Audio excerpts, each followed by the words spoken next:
people celebrating Aaron Bushnell are not allowed to use rest in power because Aaron Bushnell made the mistake, as leftist as he is, as righteous as he is, as woke as he may be, he made the unforgivable mistake of being born a white man. Hey guys, imagine being a committed leftist, committed to the cause. I mean, the most righteous cause you can think of. And you're so committed that you make a public display of setting yourself on fire on behalf of the cause. And it turns out posthumously, you know, you're watching things transpire as everybody talks about you killing yourself by self-immolation. And my guess is you're watching everything transpire from your own sort of fiery pit for eternity. And as you watch people talk about your great martyrdom, it's discovered that you're still not quite woke enough. That's where we are right now. Here, take a look. Authorities identified Aaron Bushnell as the person who, on Sunday, set himself on fire. The 25-year-old was an active duty member of the U.S. Air Force. CNN's Gabe Cohen joins us now with the details. And Gabe, this is something that he did in protest. Yeah, that's correct. And we're learning much more about this 25-year-old active duty airman, Aaron Bushnell, as you mentioned. He's from San Antonio, Texas, and he live streamed his actions on Sunday in broad daylight on the streets of D.C. outside the Israeli embassy. We are not going to show that video. It is extremely graphic and disturbing. I have watched the video. I can tell you at the beginning, at the start of it, you can see Bushnell walking up to the embassy on the street in his military fatigues. He's speaking calmly to the camera. I want to read a portion of what he says. He said, quote, "I will no longer be complicit in genocide. I'm about to engage in an extreme act of protest, but compared to what people have been experiencing in Palestine at the hands of their colonizers, it is not extreme at all. This is what our ruling class has decided will be normal." He then goes on. I'm gonna let you finish there, CNN, but why are we doing this? Right, this is clearly an emotionally disturbed maniac who did this to himself, right? For his cause, his righteous, woke, leftist, Democrat cause. And let's say the only difference between this guy and a terrorist is he didn't take anybody else with him, right? But he's tantamount to a suicide bomber, except the bomb was just on himself. And now we're reading his manifesto on CNN. And why? I assure you, if his manifesto was for, let's say, a conservative cause, let's say to protect the unborn, right? Or some other, or maybe in protest over the border situation. I don't know. I can't think of it because conservatives very rarely do this sort of thing. But if this were a conservative cause, do you think they'd be reading to you what his manifesto, what his dying words were, what his big lofty cause was? Of course not. Why are we doing this? Well, we're doing this because this reporter and the producers at CNN, they're lionizing him. They're making a martyr out of him. They agree with him. All right, let's finish. To pour some sort of accelerant, it looks like, on his head out of a water bottle he was carrying. And then he lights himself on fire, Boris. And as the flames engulf him, you can hear him yelling, free Palestine, again and again, until finally he collapses. And that is when officers, you can see them race in, one of them with a fire extinguisher in their hands, trying to put out the flames. But it takes time. And as we have learned, Bushnell died in the hospital at some point later on. And look, it really speaks to the tensions that are continuing to escalate around the war in Gaza, not just across the world, but here in the United States. We saw a similar incident in December when someone self-immolated, lit themselves on fire outside of the Israeli consulate in Atlanta. But this feels different. This is an active duty member of the military burning himself to death on the streets of the nation's capital. This speaks to the tensions and the rising fight about Israel and Palestine. No, it doesn't. It speaks to a deranged, mentally disturbed individual who had no business being an active duty member of the military. Hey, remember when Secretary of Defense Lloyd Austin and General Milley made a great show at the beginning of the Biden administration. They made a great show about how they were trying to remove all the extremists from the military. We have a problem in the U.S. military. We got a bunch of extremists, and we got to get rid of them. How did this guy slip through the cracks? This guy seems pretty extreme. You know how he slipped through the cracks? He wasn't the kind of extremist they care about. He wasn't the kind of extremist they were looking for. He wasn't conservative, you see. He didn't vote for Trump. Those are the extremists we can't abide here. So listen, a few moments ago, I compared this guy to a terrorist, and I'm recognizing that a lot of you might, Larry, you've gone too far. You've gone too far, sir. This guy, you shouldn't compare him to a terrorist. He's just a mentally disturbed individual, and he set himself on fire for a political cause, but that doesn't make him a terrorist. And you know what? Okay, fine. I love your feedback. We read the comments all the time. I understand you may be there. So let's not go out on that limb. I'm no expert in terrorism. Let's turn to an expert in terrorism and find out what they think. Here's a statement from Hamas. That's right.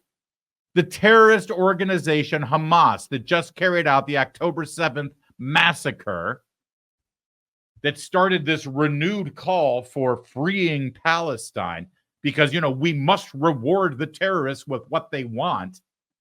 A two-state solution, free Palestine from the river to the sea. This guy set himself on fire on behalf of Hamas because he wants to give Hamas terrorists what they want. And so, of course, Hamas put out a statement celebrating him. We in the Islamic resistance movement express our deepest condolences and our full solidarity with the family and friends of the American pilot Aaron Bushnell, whose name has been immortalized as a defender of human values and the oppression of the Palestinian people. It's just too bad he had to wear the uniform of the great Satan. Allahu Akbar! This is disgusting. This is despicable.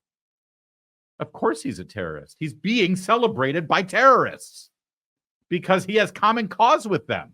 And he did the kind of thing that they would do. I'm not going to read the whole statement because it's propaganda from terrorists. I'm not like CNN. I won't do that. But I have no doubt that somewhere at the end, the Hamas experts back at the mothership may have said, next time if any other Americans want to do this sort of thing, you might want to think about, exploding yourself on a public bus or maybe an airplane. Just a thought. We're just spitballing here, throwing it out there. You really want to be righteous with us. That's the kind of thing we would do. Meanwhile, a lot of people lionizing this guy as a hero, and they say, rest in power, man. Hey, Bushnell, thanks for taking one for the team. Rest in power, rest in power. Have you seen that? This whole rest in power thing? I hate that. I hate rest in power. Somebody dies. Rest in peace is actually a centuries old, millennia old, really Christian sentiment. That's why we used to put it on tombstones. We still do in some cases. We would say rest in peace for a Christian who died, hoping that they are at peace with the life they lived and that they're in they have saving grace from God, and so that they can reach their heavenly reward. Be at peace. Rest in peace, knowing that you will have your heavenly reward. And I guess you can't say that about this guy, given the way he took himself out in the cause he was celebrating. So instead of rest in peace, which has now been appropriated by the left, they call it rest in power, right? Anybody who dies that had some sort of left-wing political agenda, it's rest in power. But here's the thing. Andy Bushnell, what's his name? I'm sorry. It's not Andy Bushnell. Aaron Bushnell. Aaron Bushnell is not allowed to use rest in power. People celebrating Aaron Bushnell are not allowed to use rest in power because Aaron Bushnell made the mistake, as leftist as he is, as righteous as he is, as woke as he may be. He made the unforgivable mistake of being born a white man. And so here's Layla Magdalene, a black activist, who says rest in power is for black people. Black people have asked time and time again not to use this outside of the community. And every single time you do, Y'all can pay your respects without appropriating. You can't say rest in power because he's white. You see, even in death, the man who sets himself on fire for the cause is not woke enough. How do the pro-Hamas terrorist types react to this news? It's tragic that Aaron felt like he had to make the sacrifice. And that is on President Biden. Citizen of the United States, a member of the Air Force, came here and decided to, tell his side of it, say he's not complicit in the genocide, and he lit himself on fire. He is a martyr just like the rest of the Palestinians. Your sacrifices will not be forgotten. Your bravery will not be forgotten. The people of Palestine, thank you. We will honor all our martyrs. We will honor all our martyrs. As a former member in the military, I'm feeling the same way that he feels inside, watching a genocide take place. I am a Holocaust survivor, and it saddens me profoundly that a young man took his life to bring his message to the president. He was an incredibly brave, deeply moral man who's trying to stir the conscience of our country. And I hope that millions of Americans stand with him now. Yeah, they're having a candlelight vigil out in front of the Israeli embassy where this guy did this atrocious thing. And you'll see what they're doing. They're celebrating. They probably want to put up a statue celebrating what he did. This kind of lionization, this kind of celebration, this kind of tearful memorial of his actions. You know what that does? You know what that's going to do? It's going to bring on copycats. They want more of this. You know how terrorists always proclaim that they love death more than we love life. And you're seeing it right here before your very eyes, here in this country. How radical is the reaction to this thing? I mean, you already heard Hamas, the terror organization, celebrating them, but it actually gets even more extreme than that. And those protesters there doing a candlelight vigil at the place of his death, it gets even more radical than that. We've got a statement from the staff of President Joe Biden at the White House. That's right. This is a group called Administration Staff Ceasefire Now. These are people who work in the White House who are celebrating this guy for killing himself and setting himself on fire. And they're trying to use it as a cudgel to beat Biden across the head, because even though he's been pretty weak on this whole thing and is undermining Benjamin Netanyahu and the state of Israel trying to defend themselves, apparently Biden's not weak enough. He's got to go all the way and be just pro-Hamas, like Rashida Tlaib. We mourn the loss of Aaron Bushnell, an active duty member of the U.S. Air Force, who lit himself on fire in front of the Israeli embassy in D.C. because he could no longer be complicit in genocide in Gaza. How were we complicit? How was the U.S. Air Force complicit? How was it? I don't care. So it's not genocide, by the way. Everything about that. These people should be fired. Anyone who puts out a morally incomprehensible, upside down, backwards, despicable statement like this, along with an image of the White House with a flag flown at half staff. Oh, screw you. Anybody who participates in this should be immediately fired. They have no business working for the United States federal government. Although, I guess under this administration, with this president, with this vice president, with this secretary of state, and this national security advisor, I guess they fit in just fine. Won't dignify them with a statement either. Meanwhile, Mohammed El-Kurd, who is a writer who lives in Jerusalem and is an influencer ever since this attack, it's an important voice of the Palestinians who were living under occupation in Israel. He lamented on social media about the status of affairs right now for people like him. You can't protest peacefully. You can't boycott. You can't hunger strike. You can't hijack planes. I'm sorry, what? You can't hijack planes? He's lamenting the good old. Oh, remember back in the good old days when we could just hijack planes when we had a political problem? Damn TSA put a stop to that. Oh, but those were the days. Gather around, kids. Let me tell you about the good old days when we could just hijack a plane. And well, here, we'll just show you a video. See, these are the Twin Towers. You can't block traffic. You can't throw Molotovs. Yeah, it is sad that we can't throw incendiary bottles full of lit gasoline at innocent people or their buildings or vehicles. You can't self-immolate. You can't heckle politicians. Maybe he needs to put these in a different order. Usually you want to escalate up to the most intense thing. I'm thinking you can't heckle politicians. You can't march. Should be somewhere lower on the scale compared to throwing Molotov cocktails, self-immolating, and hijacking planes. You moral idiot. You can't riot. You can't dissent. You just can't be. But I just want to take this opportunity to remind you that it's this Justice Department and this FBI who thinks you're the domestic terrorist because, you know, maybe you go to Latin Mass or speak up at a school board meeting. But this guy, no, he's not on anybody's radar. And neither was Aaron Bushnell, of course, who was right there in the military, but somehow slipped through the cracks. Cornel West, who's never seen a left-wing political dissident and wannabe terrorist that he didn't embrace and love, he held Aaron Bushnell up as a hero as well.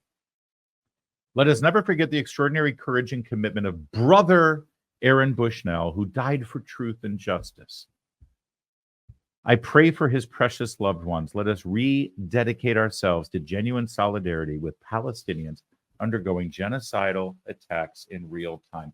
We are seeing a jihadist mentality take hold in the American culture, in Western civilization. Cornel West is a professor at Princeton University, and he is embracing a jihadist terrorist suicide.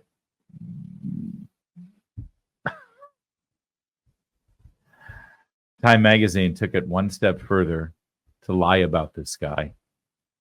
But instead of just lying about him, our friend Mary Margaret Olahan over there at Daily Signal points out that they're sort of minimizing the whole idea of self-immolation by being a little morally confused themselves.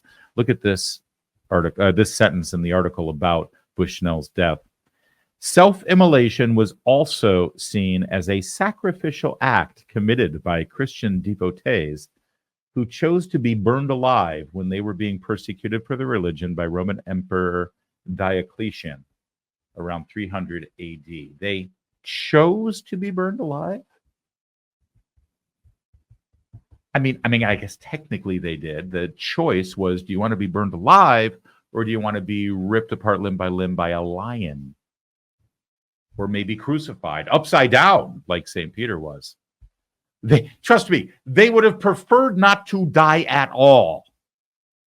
And they weren't burned alive at their own hand to make a statement. They were burned alive, as you say yourself, Time magazine, by the Roman emperor because they were Christian. This person could be living and walking around and fulfilling his service as an Air Force airman right now today. He chose to burn himself alive for your righteous left-wing woke cause. Seriously, what is wrong with these people? And to sully the memory of Christian martyrs who were killed for daring to believe in Jesus Christ as the Messiah and not becoming an apostate, not, throwing away their real belief and pretending to be a pagan, as they were compelled to do by the Roman government, to equate that with what this guy did.